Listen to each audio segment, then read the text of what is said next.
Thank you. Yeah, that's great. So Mike is going to come back up and do a little later, so maybe we'll make room for that. So here we are, once again, following the 365 days for richer living, and today's topic is my day. This day is my best day. Today is my best day. I actually thought yesterday was my best day, but until about a half hour ago, I realized today is my best day, and I'm excited about that.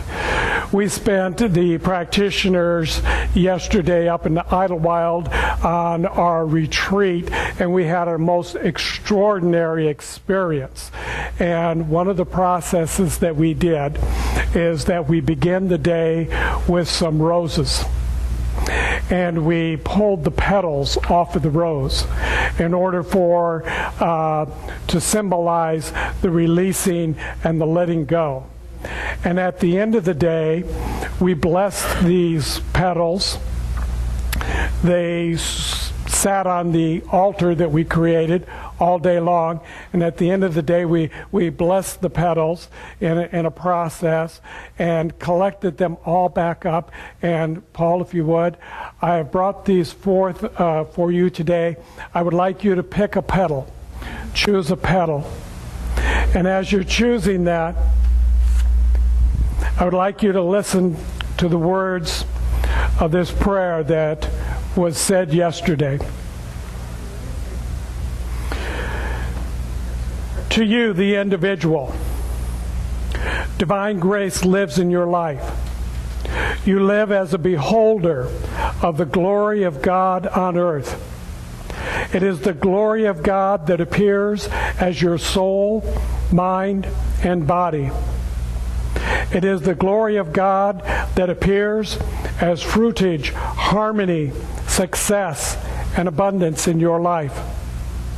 You are full and complete, living in the grace of God with access to all that God is and all that God has. All the good that is flowing in you, through you, and as you is the glory of God manifesting itself. As you abide in the Spirit of God and let the Spirit of God abide in you, you recognize always that although invisible, there is this transcendental being within you to which you have access forever.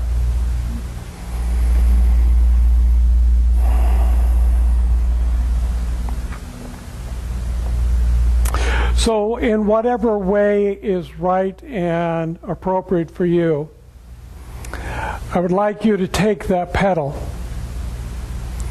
and to feel the essence that is within it, knowing that as everything in this world has its time and its place, at some point it will disintegrate, it'll move back into the nothingness, it will allow itself to surrender into the wholeness of the universe in order to be recreated later in some other expression, some other time, and some other place.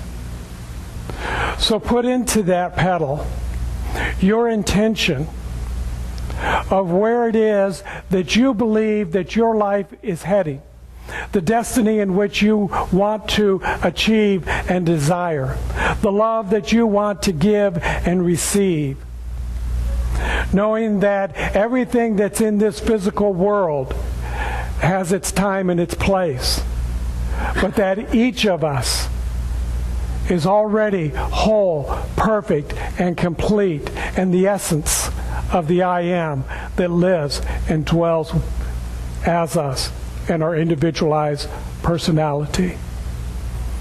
So know that you are whole, you are perfect, you are complete, just not yet done. We got some work to do.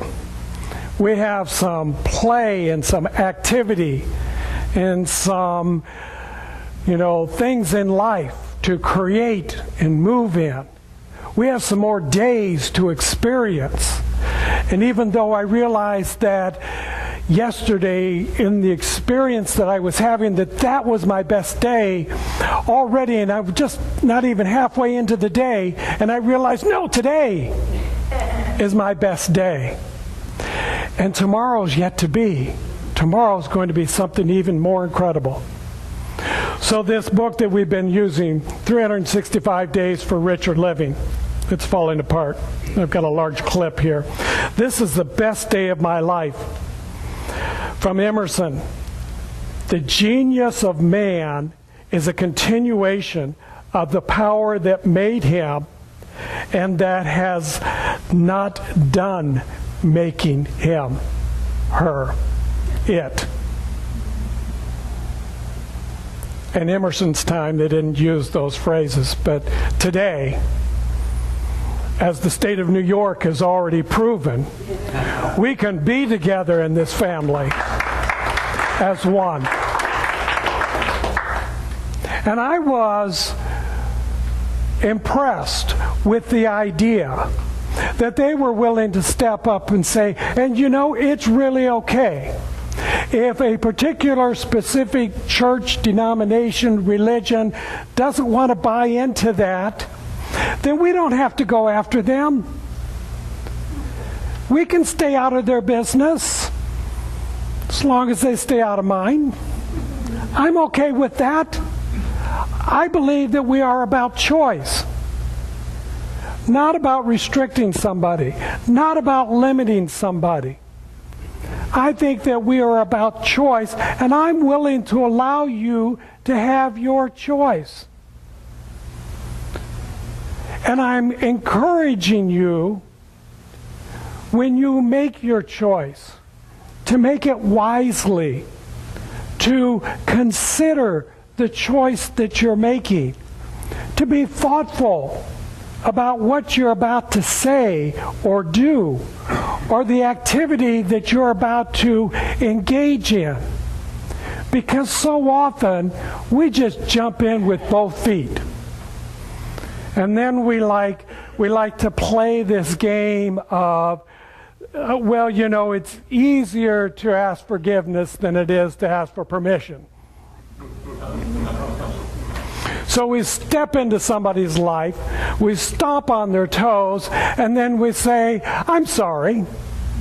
No, you're not. If you were sorry, you would not have stepped on my toes. You would have thought about it.